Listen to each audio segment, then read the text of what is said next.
दोस्तों नमस्कार। आज हम लोग समस्याएं तो अनेक हमारे जीवन में हैं, उससे हम लोग घिरे रहते हैं, लेकिन आज सबसे बड़ी समस्या है प्रदूषण की। हवा में इतना ज़्यादा प्रदूषण है, कोई भी शहर हो, कोई भी, यहाँ तक कि गांव भी नहीं बचे हैं प्रदूषण से। और जो प्रदूषण करने वाले लोग हैं, जो माध्यम है उसके, वो बस इतना ही कहते हैं, बस थोड़ा सा तो प्रदूषण हुआ है। जैसे हम पराली जलाते हैं तो अपने खेत की हम लोग जो सूखे धान के पौधे रहते, गेहूं के पौधे रहते, जला लेते हैं और उसके बाद हम कहते हैं बस हम थोड़ा ही तो जलाए हैं। तो थोड़ा थोड़ा करके हर गांव वाले जलाते हैं, जिससे प्रदूषण की मात्रा हवा में ज़्यादा से ज़्यादा फैल रही है।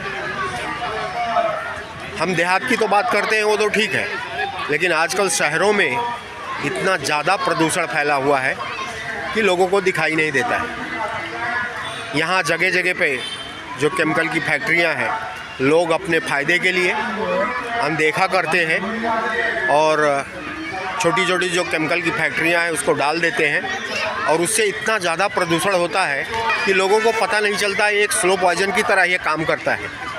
स्लो पॉइजन आपके शरीर में जाता रहता है, जबकि बहुत प्रकार के प्रदूषण फैला रखे हैं। खाने में मिलावट, दूध में मिलावट, पीने में मिलावट, पानी में भी बहुत से ज़्यादा प्रदूषण है।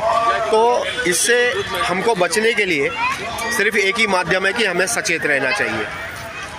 खाने पीने में जो चीज़ें हैं उसको कम से कम नज़रअंदाज नहीं करना चाहिए। कोई भी चीज़ को हम अगर खा रहे हैं, कोई भी चीज़ को अगर हम पी रहे हैं, तो सावधानीपूर्वक उसको हमको बहुत ध्यान से देखना होगा। दूसरी बात है, हवा में इतना ज़्यादा प्रदूषण फैला हुआ है कि मुंबई महानगर हो या दिल्ली महानगर हो, जो बड़े बड़े महानगर हैं, इसके अंदर कंस्ट्रक्शन का कार्य बहुत ज़ोरों पे चलता है और इतना ज़्यादा हवा में प्रदूषण फैलता है, क्योंकि खोदना, खुदाई का काम, फिर उसके बाद मट्टी का यहाँ से वहाँ ले जाना, ढुलाई का काम ट्रकों के द्वारा होता है, और बहुत सी जो नियम है उसको ना पालन करते हुए लोग भरपूर मात्रा में इसका गैर जिम्मेदारी से वापर करते हैं। तोड़ना हुआ या मट्टी खोदना हुआ या कोई भी चीज़ हुआ, यहाँ पे केमिकल का एक तो बहुत बड़ी समस्या रहती है। दूसरा जो कंस्ट्रक्शन का है, इसमें से बहुत से धूल और मट्टी निकलती रहती है, लोग उससे परेशान रहते हैं। और बहुत सी ऐसी समस्याएं हैं जो आप सचेत होंगे उसके माध्यम से आप जानकारी पा भी सकते हैं और उसका विरोध भी कर सकते हैं। तो चलिए दोस्तों, हम इसके लिए सचेत होते हैं और लोगों के बीच में जाके इसके बारे में बात भी करते हैं। लोग यहाँ पे स्वास्थ्य को ठीक करने के लिए आए हैं, और देखिए कुछ सेवाभावी संस्था भी है यहाँ पे, और वो लोग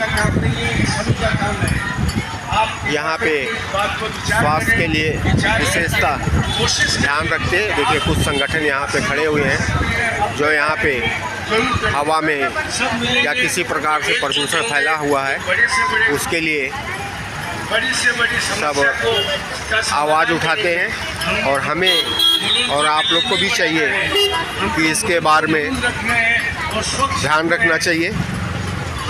जो यहाँ पे प्रदूषण फैल रहा है, हवा में प्रदूषण फैल रहा है, इसके लिए हर एक व्यक्ति की जिम्मेदारी होती है कि वो इस चीज़ के ऊपर विशेष ध्यान रखें। यहाँ पे देखने को तो बहुत बड़ी बड़ी इमारतें, बहुत बड़ी बड़ी बिल्डिंगें सब खड़ी हो रही हैं, लेकिन पर्यावरण का विशेष रूप से हमें ध्यान रखना होगा। और जो हमारे बच्चों को या वयोवृद्ध आदमी को प्रदूषण से तकलीफ होती है, तकलीफ तो वैसे किसी को भी हो सकती है, कोई भी उम्र का हो, कोई भी जात धर्म का हो। तो इसके लिए हम सबको मिलकर इसकी लड़ाई लड़नी पड़ेगी। जो धूल आ रहा है, सीमेंट यूज हो रहा है, रेती यूज हो रहा है, बाकी जो भी। चलिए दोस्तों, फिर आपको आगे कहीं मिलते हैं।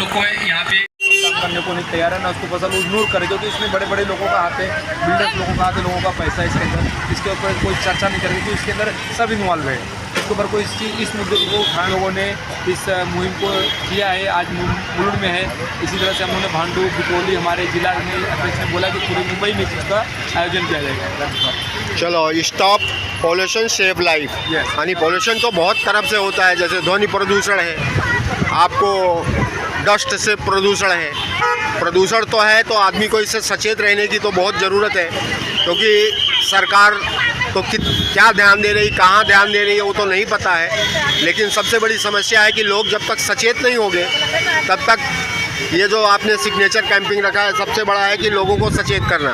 सर जैसे आपने बताया ना, पॉल्यूशन बहुत टाइप के होते हैं, जैसा एयर पोल्यूशन होता है, ध्वनि प्रदूषण होता है, मतलब हर चीज़ में लोगों को जैसा कचरे हुआ वो उससे भी पोल्यूशन होता है, बदबू आ रहा है, कहीं स्टोरेज, कहीं क्या बोलते हैं अपने यहाँ मुल्क में सबसे ज़्यादा डस्ट देखने का इशू है।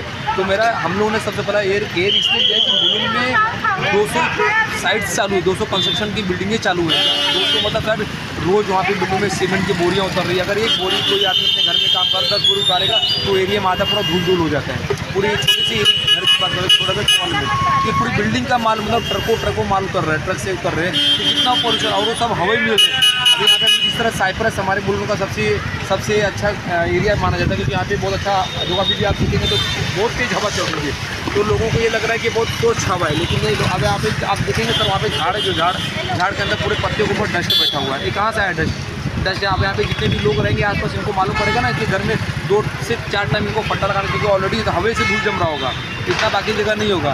तो सबसे ज़्यादा अगर इशू हो रहा है ना, तो एयर पोल्यूशन डस्ट की वजह से हो रहा है। जो सीमेंट यूज हो रहा है, कहीं बिल्डिंग, कितनी सारी बिल्डिंग डेमोलाइज कर रहे हैं, जो तोड़ रहे हैं, वहाँ पे नया कंस्ट्रक्शन करा कर रहे हैं। डेवलपमेंट अच्छी बात है, लेकिन उस चीज़ को कम कैसे किया जाए, उसके ऊपर भी इनको काम करना चाहिए। उसके लिए वो लोग तो काम करेंगे नहीं, क्योंकि उनका अगर स्प्रिंकलर यूज़ करेंगे, सर अगर जैसा 4थी माली 5वीं माली पर अगर माल जा रहा है, तो वहाँ से पानी के अगर गिराएंगे तो पानी के में धूल मिल जाए, डस्ट तो तब कम हो जाएगा। लेकिन स्प्रिंकल यूज़ नहीं करते, उसमें उनका खर्चा जाएगा, लाइट मिल जाएगा।